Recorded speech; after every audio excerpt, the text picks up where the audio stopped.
Harwood, and join me 9:30 a.m. every weekday for The Briefing, your one-stop shop for everything you need to know about what's going on in politics today. I wonder if this is a deal that might need to be like the biscuits in this factory, twice baked. Is there not an opportunity here to win out against the extremes? Tom Harwood, GB News. What are you going to do about it? Things should have been done differently, and they certainly are being done differently. Don't miss it. The Briefing with me, Tom Harwood, 9:30 Monday to Friday on GB News. On Mark Dolan tonight, we have a simple plan, which is to inform, stimulate and entertain in equal measure. It's all about getting your opinions on the national television airwaves. I love my viewer emails, mark@gbnews.uk. So do join me from 9 p.m. to midnight every Friday, Saturday and Sunday for big guests, big opinions and a big presenter. 6'5", don't you know? See you then on GB News. Where would you like to go? Just take me to the studio, please, Matt. You know where you're going. I've got a show to do. Friday Night Feast on GB News, 7 p.m. And it's like nothing you've ever seen before. We take a different angle on the week's biggest news stories. The viewers and listeners set me some absolutely mad challenges to do. We're trying to rehome a rescue dog. And yes, there's some other wacky stuff in there as well. I feel like I could take on the world. Well, that's that. Friday Night Feast with me, Patrick Christie's, every Friday, 7 till 9 p.m. on GB News. Be there. Join me, Arlene Foster, for The Briefing on GB News. Every Friday at 3 p.m, I'll give you all the latest political news and analysis, and we'll have robust live debate. To make sure that you're caught up on all of the biggest issues of the day, we'll bring on experts in their field. I'll ask the questions that you'd like to ask. We're not afraid to tackle discussions from all perspectives, including yours. Don't forget, The Briefing with me, Arlene Foster, every Friday at 3 p.m. on GB News.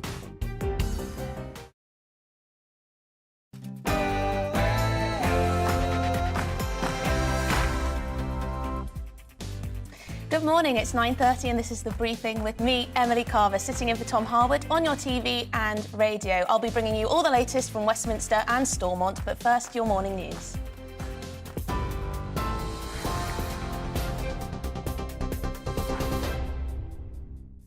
Good morning, it's 9:30. I'm Alice Porter in the GB newsroom.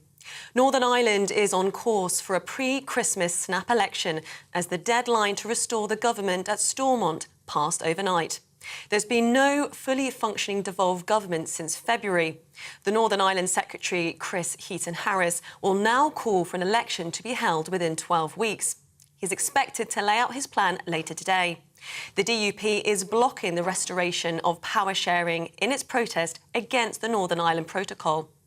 Peter Carl is the Shadow Secretary of State for Northern Ireland and says the last 6 months there's not been enough focus on providing stability in Stormont.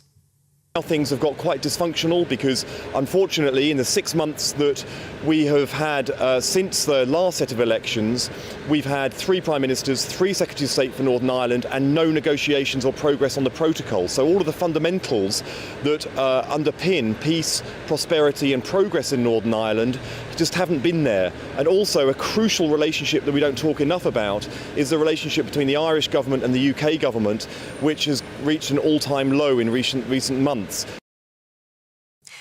Billionaire Elon Musk has now completed his takeover of Twitter and has ousted its top 3 executives. Mr. Musk says he was acquiring the platform because he believed it was important to have a space where a wide range of beliefs can be debated in a healthy manner. The deal was valued at £38 billion. Gemma Mitchell will become the first woman to be sentenced on television after being found guilty of murdering her friend. The 38-year-old killed Mi Kun Chong at her London home in London in June last year. She then drove the decapitated body in a suitcase to Devon. The judge will be broadcast handing down the sentence at the Old Bailey this morning, marking the second time that cameras have been allowed into English criminal courts to record a sentencing. The Prime Minister is being criticised after Downing Street said he won't be attending the COP27 climate summit in Egypt next month. Labour said the decision suggested the government wasn't taking the climate crisis seriously enough. Alex Sharma will be representing the UK at the meeting. The PM is being urged to go further on his windfall tax as oil and gas giants see profits soar. Downing Street say nothing is off the table ahead of Jeremy Hunt's autumn budget on November the 17th. TV, online and DAB Plus radio. This is GB News. Now it's back to Emily.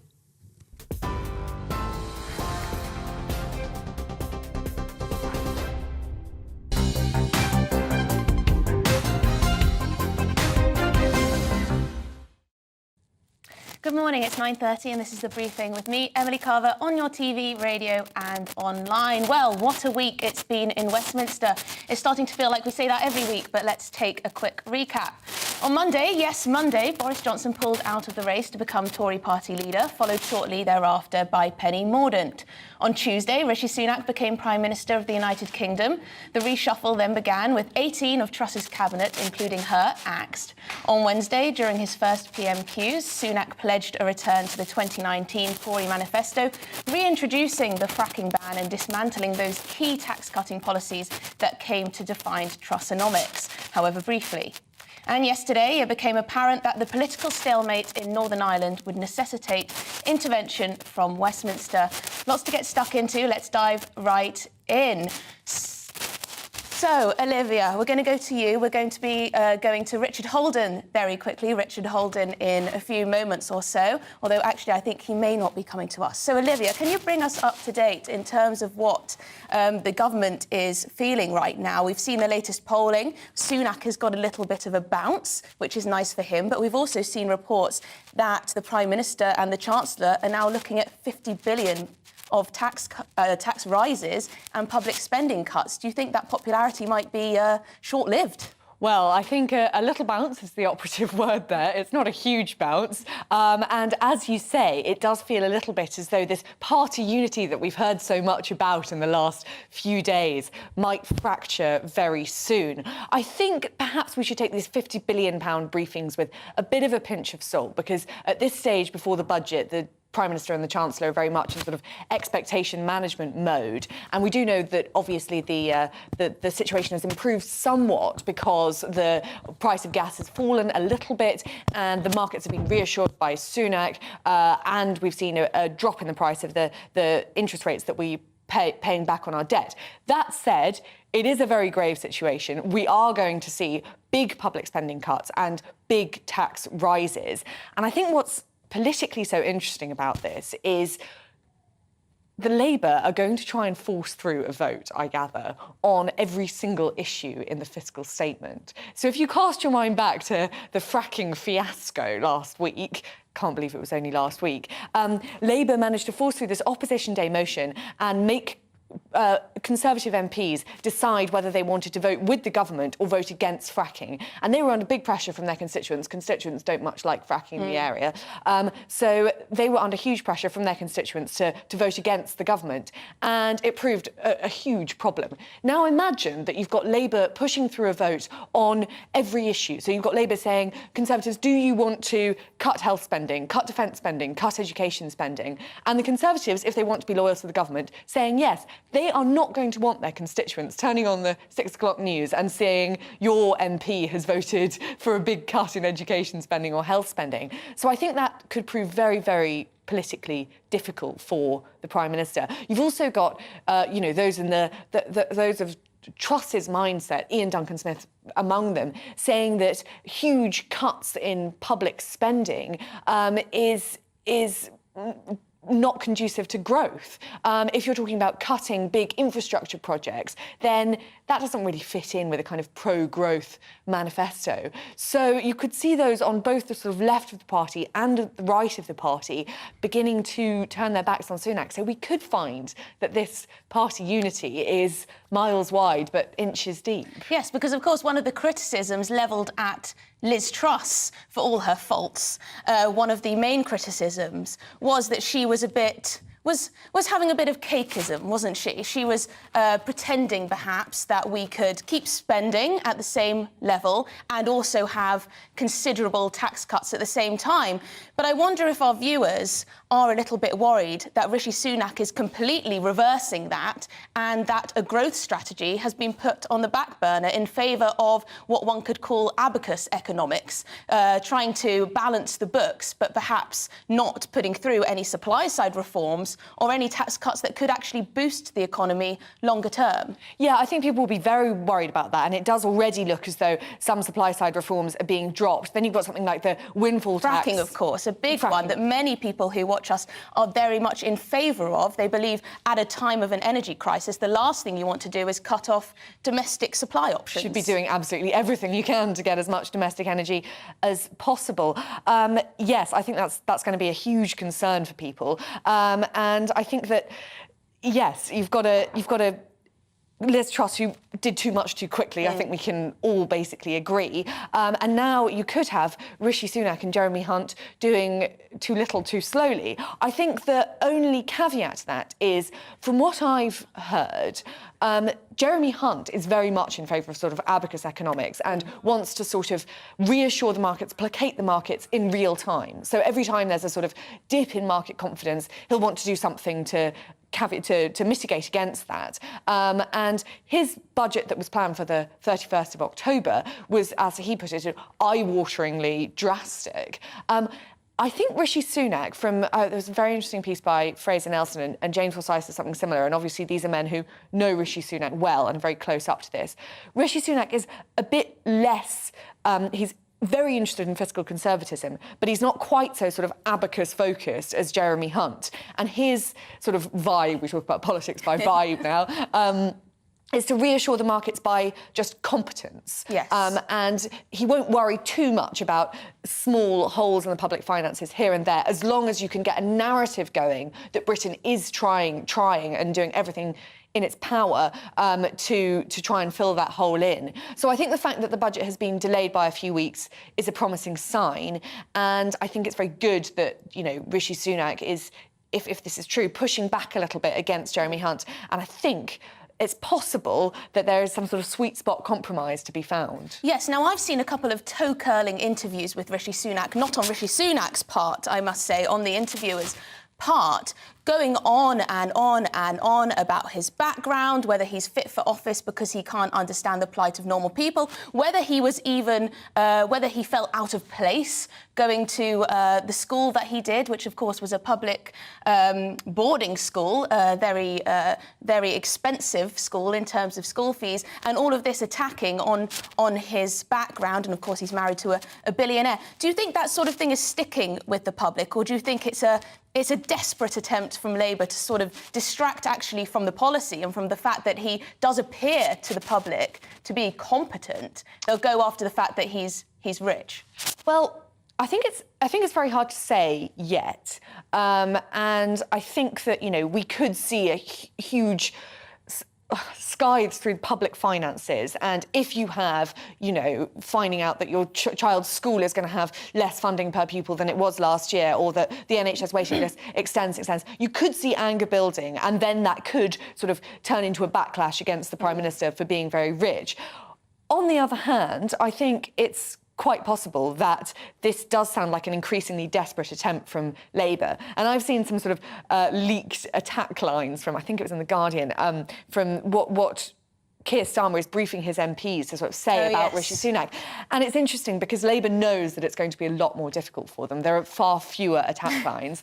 And what with both Boris Johnson and Liz Truss, there was a sort of feeling that Keir Starmer was the sensible grown-up in the room, the kind of boring adult who would be a safe pair of hands. But Rishi Sunak is a bit of a boring adult who is a safe pair of hands. So it's hard for Keir Starmer to distinguish himself there. And it does feel like they're going hard on this wealth thing in the hope that that'll stick. The problem is that he does sound very humble, actually, when he's asked these questions. He says, I accept that people will want to know how my wealth is impacting my policy or my personality, etc., etc., etc. So I think, actually, they're not making too much headwind on that one in particular. And I think, yes, and the other problem is that he was a very successful banker in his time.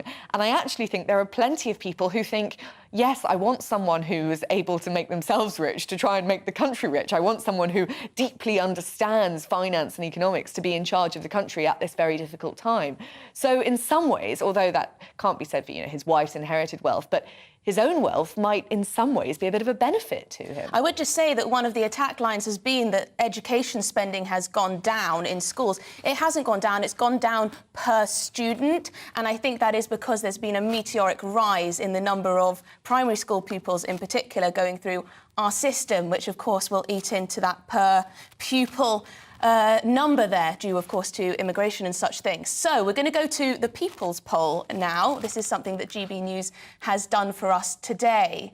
So the public view of Rishi Sunak remains divided, with 30% of people saying they are favourable towards the Prime Minister and 40% saying they are not. So that's much better than Liz Truss. On whether Tory MPs have betrayed their members by appointing Sunak as Prime Minister, 27% of those asked said they agreed, while 44% said the opposite, 44% that is. Finally, on whether they would vote in the next general election, 58% in the poll said they certainly would. Only 58%. That's quite low. Now let's digest this again with Olivia Utley, who joins us in the studio, our political reporter. So, what do you make of that polling? It's relatively good news for Rishi Sunak. Obviously, it's much better than Liz Truss, and we've seen the Conservatives drifting down in the polls for many, many months before the mini-budget, where they obviously absolutely tanked. What the only sort of fly in the ointment is that if you cast your minds back to a year or two ago, Rishi Sunak was hugely popular, and when he just implemented the furlough, he was very good at reassuring people that the government would be there to help them in every way possible. He was sort of seen as dishy Rishi. He was the fresh face of the Conservative Party, and I think the problem with Boris Johnson's tenure is that he was determined that relationship between Boris Johnson and Rishi Sunak soured quite dramatically.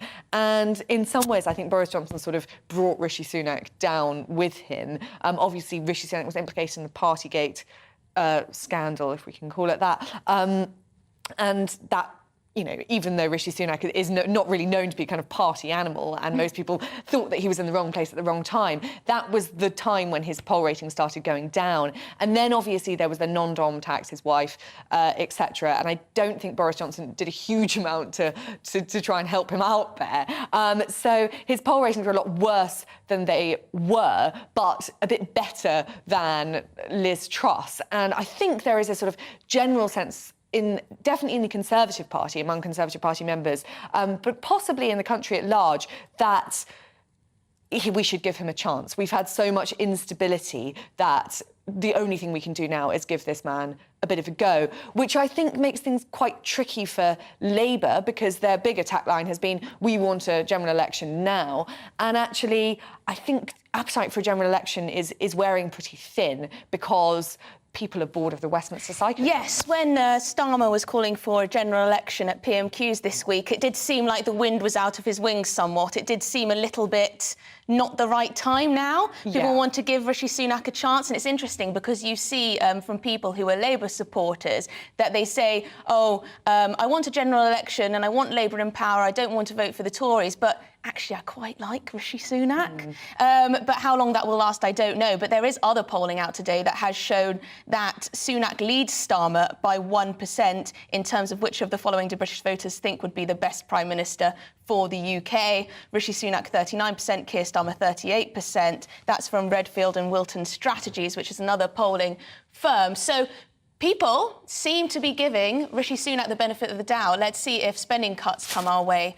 That will continue. Anyway, we're going to move on to Northern Ireland, where political crisis has dominated Stormont since May. The UK government now has a legal duty to call an election after the devolved government failed to form one for 6 whole months. Chris Heaton-Harris, the Northern Ireland Secretary, is expected to call an election later today. That election must be held over the next 12 weeks. Our Northern Ireland reporter, Dougie Beattie, has more. Elections with no governments is nothing new in Northern Ireland. The last one in 2017 saw Sinn Féin stay out for 1,044 days. This time, it's the DUP that are refusing to enter. They are protesting over the European Brexit agreement called the Protocol. None of the unionist parties support it because it puts a border down the Irish Sea and annexes the commercial side of Northern Ireland. It's not just politicians that oppose it. Those in road haulage, such as Peter Somerton, say that the paperwork is worthless, and if implemented in full, the supply chains into Northern Ireland will stop within 48 hours. I'll start with the value of the paperwork. The value of the paperwork is zero. And it's zero because these are all goods that are in free circulation throughout the rest of the UK. The cost of it, using the government's own numbers, for the Trader Support Service alone was 340 million. That's for 2.3 million declarations, £150 for each movement between GB and Northern Ireland Extra. Add to that, if they're SPS goods, the cost of health certification, which is about £150. The costs just become astronomical. That's why the government knows and the EU knows they cannot deploy the Northern Ireland Protocol. If the protocol was to be deployed as it's written at any point in time from the 1st of April 21, when it should have been, according to the law, then the supply chain for frozen and fresh goods into Northern Ireland would have, and I'll agree with one of my industry colleagues from last week, would last no more than 48 hours. The cost of living crisis is already stretching budgets, and with less goods coming into Northern Ireland, costs are rising. It's not hard to model this out. In fact, we can see it every day, because whenever we're moving goods from Britain to the Republic of Ireland, we can see an extension of the time delay in those goods that used to move day 1, delivery day 3, to now day 1 for delivery day 8. Now that just doesn't work whenever you bring it to the additional complexity of a fully integrated supply chain like exists between Great Britain and Northern Ireland. The government knows this, the Commission knows this. It's time that we're actually saying the emperor's no clothes, this doesn't work. Belfast Port has always dealt with containers from right around the globe, but those from GB mainland are taken to one side, inspected by EU officials, and then told if they can enter the market and what tariffs must be put upon them. There isn't anywhere else where third countries move the type of goods on the flows that move between Britain and Northern Ireland entering the EU. That just doesn't work like that. That's not how international trade works. It's a container load of beef with one cert moving across a deep water port, getting checked on a period of days into Rotterdam, into Calais, and then getting released into free circulation at the very start of the food process. What we have here is at the end of the process, instead we have got tens and tens and tens of commodities all in the same truck, all moving across the RIC together. One fault on any one of these issues, and I have some examples in front of me. For example, I have an example here where on the same health cert, one product was rejected. So everything that was on the trailer actually went back to Britain. I have an example where the wrong shape of a letter I resulted in product being sent back. A new election will not bring new results. The same two parties will be back in whatever order, and the more liberal will be squeezed, and the problems with the protocol will still remain. Dougie Beattie, GB News. Right, now let's head to Stormont and speak to Dougie live. Good morning, Dougie. So, hi. So Good now morning. Is an election now an inevitability? Well, it was threatened no less than 2 weeks ago, a press conference, joint one between Simon Coveney, the Irish Foreign Affairs Minister, and Chris Heaton-Harris, the Secretary of State for Northern Ireland at Hillsborough Castle. And well, last night the ministers were finished here. They couldn't elect a speaker here yesterday because of the way the DeHunt government runs, and we are assuming in around lunchtime today that Chris Heaton-Harris will call that election. Now, that election, it must be said, will bring nothing new to this. In fact, it will polarise politics further out to the extremes here in Northern Ireland, because Sinn Féin will see this as a border poll and try and run it as such. That will squeeze the middle ground, especially in around the Social Democratic and Labour Party, the more moderate Nationalist Party, and the Ulster Unionist Party, also a more moderate Unionist Party. Where the alliance votes goes, who knows? That is, because we run PR here, we are always left with some sort of coalition government. So that will be the big one to watch. But it will be the DUP back and Sinn Féin back. In which order, we don't know. But it will mean that at the end of this, there will still be no agreement in and around the protocol. Those issues will not have gone away, and we will still not have a government. But what has really gone wrong here is from 2016, British politics very much has frozen, not just on the British mainland, but here as well, because we had David Cameron leaving, then Theresa May, then how she was held up in the House of Commons, then we got through to her going, then Boris Johnson, then he went into an election. Then we had a pandemic, and nothing has really been discussed. So when the protocol was brought into place, three parties from here drove to Dublin, the Alliance, the SDLP and Sinn Féin, and were calling for the rigorous implementation of the protocol. Now, no matter what your politics on any of this, and this includes in Britain when green policies and so forth are launched, there doesn't seem to be any political explanations of how we pay for these things and what the minutiae of this is. What is the detail, the nitty-gritty inside these agreements? And the protocol, when we speak to hauliers, they are the people that are bringing this in, they're telling us they're making a lot of money out of this, but it will not be beneficial to Northern Ireland because a lot of the big firms and big supermarkets that are in here, and we've got to bear in mind only 30% of that protocol has been enforced as yet. There's another 70% to come. It will cause serious rises in our foods because of shortage of competition. And that is a problem for Northern Ireland. It's a problem here behind us, and only certain members of the political world seem to be pointing this out. And others seem to be saying, no, we need to get on with it, we need to go forward. And it brings us to the farmers, who is exactly the same in Britain, all these green policies put onto them, and nobody seems to be telling them how to pay for it. So today, in and around lunchtime, we expect that Chris Heaton-Harris will come to a microphone and tell us that the 15th of December is being mooted, that there will be an election in Northern Ireland.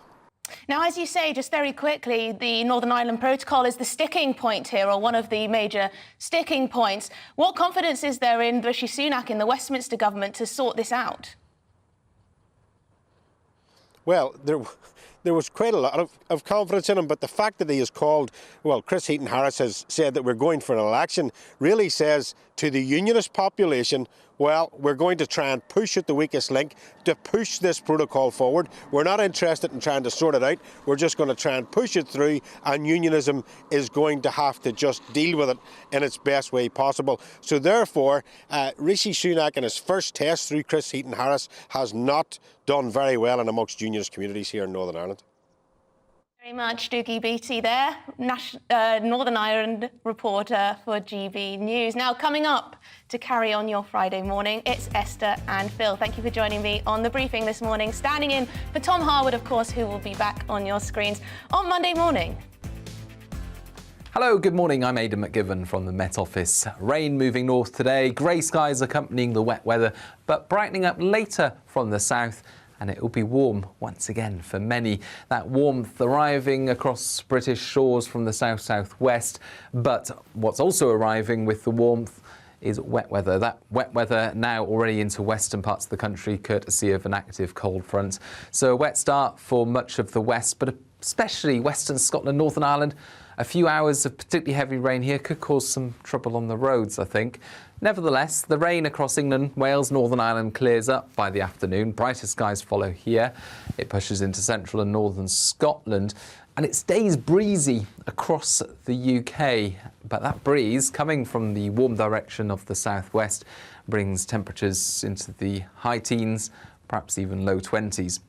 So it's a warm but fairly changeable day once again, and northern Scotland keeps the rain into the evening, but elsewhere drying up for a time with some clear spells before further spells of rain move up from the south. That rain heavy and persistent in the southwest as well as for Wales, more showery I think for the southeast and staying dry to the north, with some clear spells giving temperatures into the single figures for Scotland, northern England as well as Northern Ireland, but generally staying mild elsewhere. And it's a dull and wet start to the day for England, Wales, Northern Ireland on Saturday. Those outbreaks of rain do move north fairly